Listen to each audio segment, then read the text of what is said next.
Bonjour et bienvenue à cette nouvelle capsule Lumière sur notre équipe du Centre de services scolaires de Portneuf. Aujourd'hui, nous recevons Dominique Hardy, enseignante en adaptation scolaire à l'école secondaire de Saint-Marc. Bonne écoute!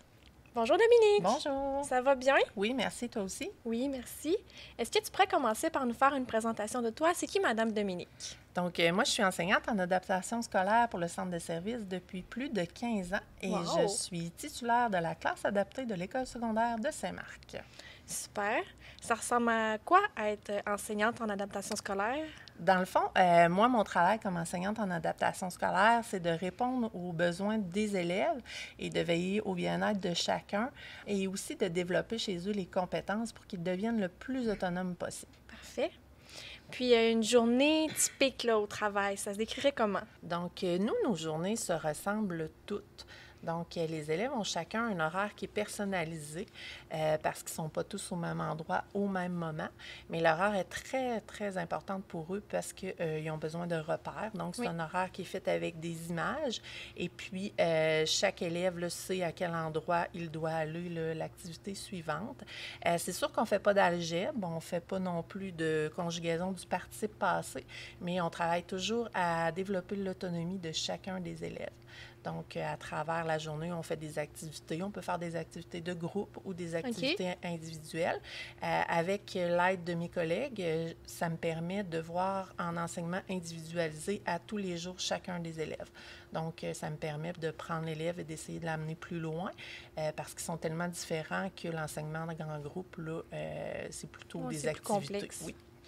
Puis, à quoi ressemble justement une activité de groupe ou un moment individuel avec un élève? Bien, les activités de groupe, ça va aller vraiment là, plus ludique. Je dirais, on peut faire des bricolages, tout le monde ensemble, ou on va partir de la thématique et puis on va développer une activité là, avec tout le monde. Et tandis qu'individuel, là, c'est plus difficile pour moi de te répondre parce que mes élèves sont vraiment tous différents. Donc, avec un élève, je peux travailler la prononciation des mots, tandis qu'avec un autre, je peux travailler le pairage d'images semblables.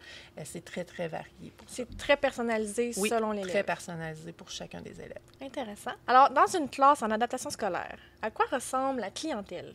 Moi, dans ma classe, j'accueille des élèves de 4 ans à 12 ans. OK. Mes élèves ont tous une déficience intellectuelle qui va de moyenne à profonde. Et en plus, la plupart des élèves ont aussi un diagnostic associé qui peut être comme le TSA ou aussi d'autres syndromes là, X. Là. Et puis, chacun des élèves a donc une déficience. Et puis, moi, avec eux, je commence le programme préscolaire avec les petites 4 ans et j'offre aussi le programme CAPS qui est en vigueur jusqu'aux enfants de 12 ans.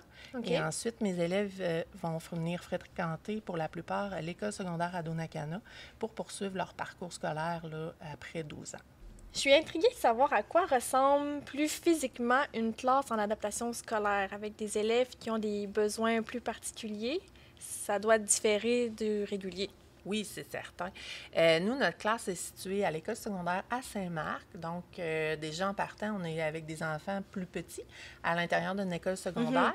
Mais c'est super parce que les enfants apportent beaucoup aux élèves du régulier au secondaire. Et nos élèves aussi, là, ils ont la chance de jouer avec les élèves du secondaire et tout ça. Mais physiquement aussi, on est chanceux parce qu'on a de très grands locaux à l'école. On a donc une grande classe qui est divisée en 3 sections. Donc, on a une section où c'est plus apprentissage. Les élèves ont chacun un bureau. Ensuite, on a une autre section où c'est pour les repas et collations. Donc, les élèves, ils dînent à l'école avec les préposés. Et puis ensuite, on a une section jeux aussi dans la classe.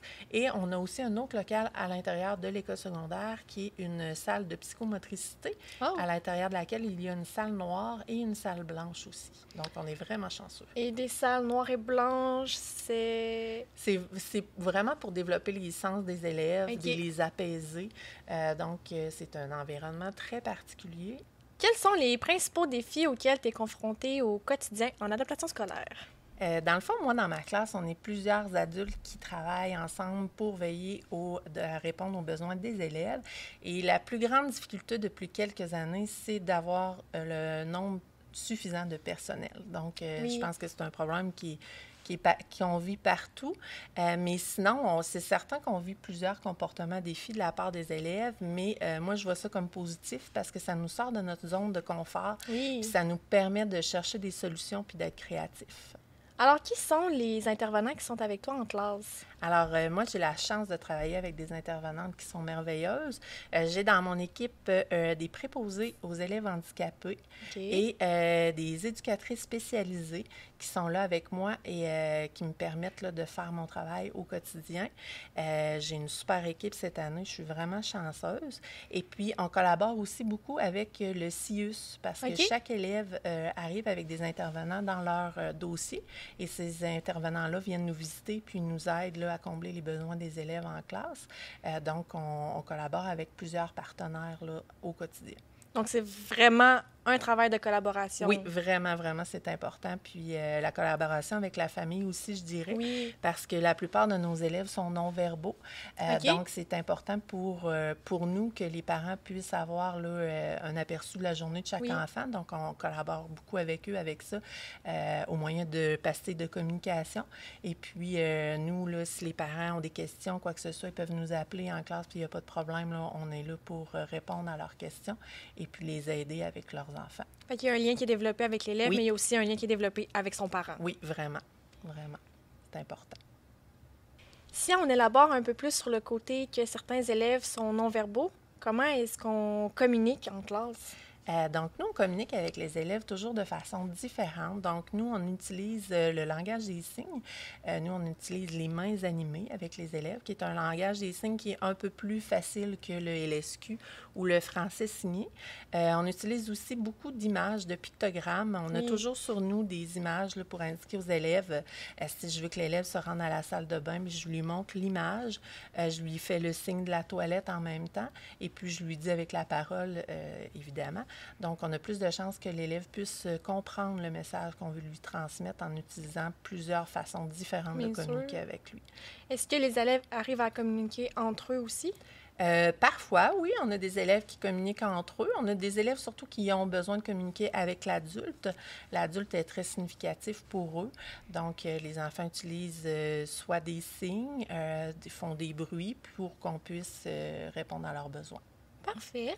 Intéressant. Est-ce qu'il y a un préjugé entourant tes élèves ou ton quotidien que tu aimerais démanteler? Le fait d'être dans une école secondaire, des fois, il y a des enfants, des élèves du régulier qui connaissent très peu la clientèle, qui n'ont pas été en contact avec des élèves ayant une déficience intellectuelle pendant leur parcours au primaire. Donc, souvent, ils ont beaucoup de questions. Et puis, moi et ma collègue, on fait en début d'année scolaire le tour des classes en secondaire 1 afin de répondre à toutes les questions des élèves. On accepte toutes les questions pourvu que ce soit posé avec le respect, mais ça aide beaucoup. On a remarqué que ça aide beaucoup après ça sur l'acceptation de nos élèves. Et puis même après ça, là, on voit que les jeunes viennent au-devant, font bonjour à nos élèves, sont contents de les voir. Donc, en répondant à leurs questions, je pense qu'on réussit à faire tomber beaucoup de préjugés sur nos élèves. C'est vraiment une bonne idée. Oui, bien, ça fait plusieurs années qu'on le fait. Et puis, on voit déjà là, que ça apporte beaucoup aux élèves du régulier et à nos élèves aussi. Ben oui, c'est certain. J'aimerais savoir qu'est-ce que tu aimes le plus de ton travail. Moi, je dirais que ce que j'aime le plus de mon travail, c'est que ça me stimule beaucoup ma créativité. Il faut toujours être alerte, essayer de trouver de nouvelles solutions. J'aimerais vraiment beaucoup créer des nouvelles choses pour les élèves. Ce qui est le fun aussi, c'est de voir les enfants se développer. C'est certain qu'ils se développent beaucoup plus tranquillement qu'un enfant n'ayant pas de déficience intellectuelle, mais lorsqu'ils réussissent quelque chose, c'est toujours merveilleux. C'est gratifiant. Oui, c'est vraiment gratifiant. Et puis, j'aime vraiment les voir évoluer. C'est vraiment ce que j'aime le plus dans mon travail. Alors, pour terminer, est-ce que tu aurais un souvenir ou des moments à nous partager? Bien, moi, je n'ai pas de souvenir en particulier, mais c'est sûr que, étant donné qu'on accueille nos élèves en tout jeune âge, vers 4-5 ans, et qui quittent nos services vers 12 ans, on développe avec eux une belle relation avec la famille aussi.